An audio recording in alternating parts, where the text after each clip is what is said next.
Hello, guys, and welcome to our second episode of the Sepsis 101 podcast. Today, we'll hear survival stories, discuss misdiagnosis issues, explore its lasting impacts on families and healthcare workers, and examine the long-term psychological and physiological effects. Sepsis can change our lives in an instant. Our first story is about Mia, a 42-year-old teacher who battled sepsis after a routine dental procedure.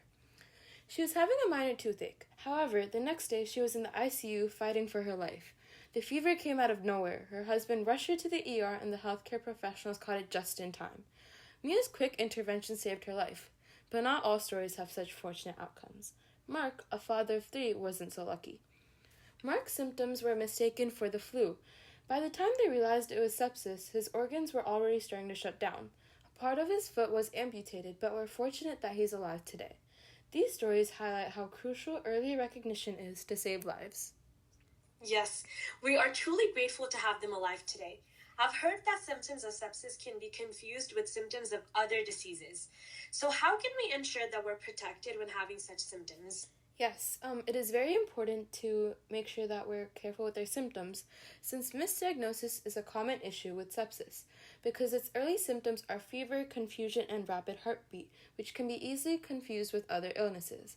However, by delaying treatment, there is a higher chance of death, so it's important to check your health status often. Sepsis doesn't just affect the patient. The emotional toll it holds on the family is immense. Yes, I agree. I faced a personal experience where I lost my grandfather to sepsis.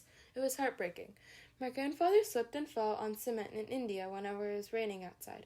It caused a wound that was treated with natural herbs for a couple of days, but eventually led to a high fever. My grandfather was taken to the hospital and the doctors told us that it was an infection, but it soon led to kidney failure and my grandfather passed away. Everyone was so shocked that it took us almost a year to recover. It is very important to receive immediate care so we can prevent the attack of sepsis as soon as possible. I am so sorry for your loss. The trauma extends beyond the family members to healthcare workers as well.